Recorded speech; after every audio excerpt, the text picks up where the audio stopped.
É no verão que as picadas e mordidas de insetos e também acidentes com animais peçonhentos são mais comuns. Mas você sabe em quais casos é preciso atendimento de emergência? A gente fala sobre o assunto com o supervisor do Serviço de Alergia do Hospital de Clínicas de Passo Fundo, o médico Arnaldo Porto Neto. Seja muito bem-vindo ao PFTV, doutor. Obrigado, Kelly, pelo convite. Doutor, quando uma picada ou mordida de inseto se torna um caso de emergência? Bom, aqui nós temos que dividir os insetos em dois tipos, né? Um tipo de inseto são os que chupam o sangue, são chamados hematófagos, que aí inclui os mosquitos, pernilongo, borrachudo, pulga, percevejo, carrapato.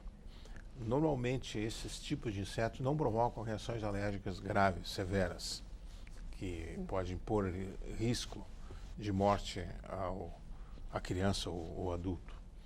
Esse tipo de reação basta um tratamento local e um antialérgico, um antihistamínico e às vezes um creme à base de corticoide no local da picada e gelo.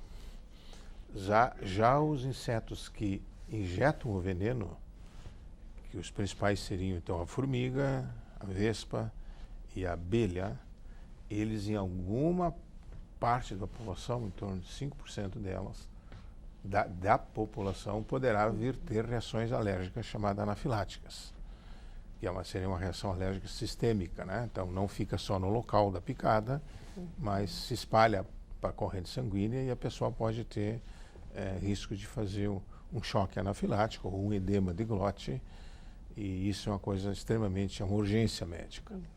Quais são os sintomas dessa reação grave? Normalmente os pacientes que têm reação alérgica sistêmica, quer dizer, disseminada, eles se queixam assim de primeiro um calor por dentro do corpo, como se fosse um calorão que está sentindo por dentro, uma coceira na palma das mãos e na sola dos pés, depois um vermelhidão em todo o corpo e coceira intensa em todo o corpo.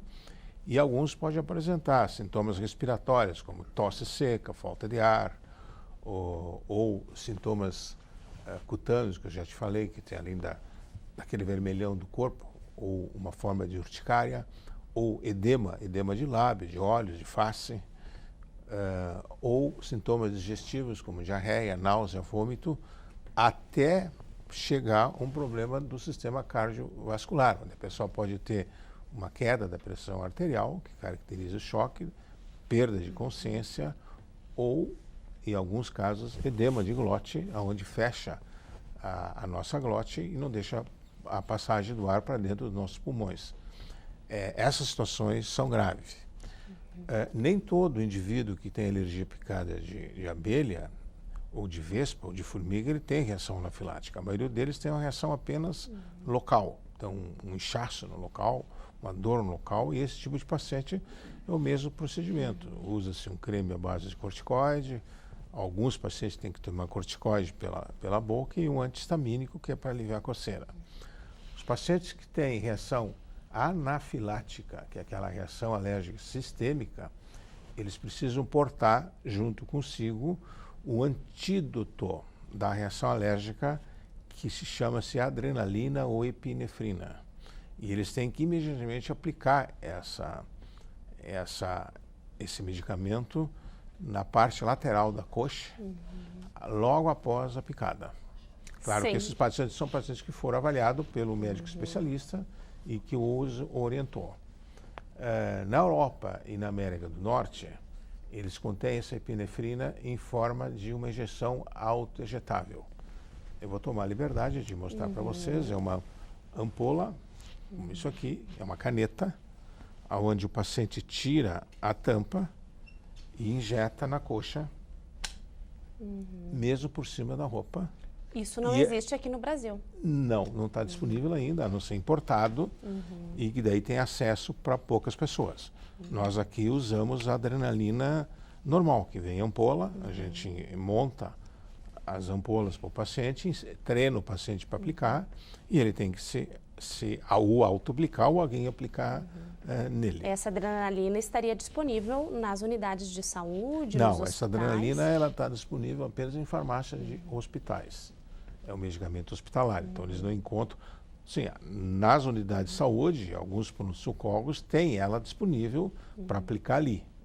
Só que às vezes tem pessoas que têm reações alérgicas graves, não dá tempo de chegar até a uma unidade de atendimento, ou um pronto-socorro, ou um serviço de emergência. Então ele tem que portar essa adrenalina junto consigo, né? E aprender a se auto-aplicar ela.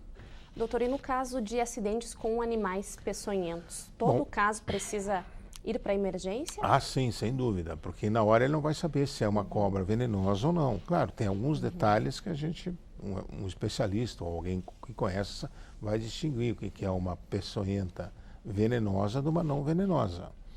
Mas é aconselhável daí procurar uma emergência sempre, porque ele tem até 36 horas para aplicar o soro antiofídico daquela espécie de cobra que o picou. Aranha é a mesma coisa, escorpião é a mesma coisa. A gente sempre ouve muito de pessoas que levam o animal, se encontra, o animal leva junto. E essa é a orientação correta? Se a pessoa tem disponibilidade de levar o animal junto, é interessante porque ajuda o médico que está lá na emergência a identificar que tipo de peçonha que foi que picou aquele indivíduo. Mas, no caso, se não tem, às vezes basta por explicação e muitas vezes o Estado tem um serviço de toxicologia, que também o médico pode entrar em contato com esse serviço, ele funciona 24 horas e esse pessoal que está lá na retaguarda auxiliar o médico que está ali na emergência para saber como se portar, qual tipo de soro antiofídico que ele tem que usar. Tá certo, doutor. Muito obrigada pela sua participação aqui no Hora da Notícia. Já um Feliz Natal, um ótimo Ano Novo. Muito obrigado pelo convite e para vocês também, para os ouvintes. Obrigada.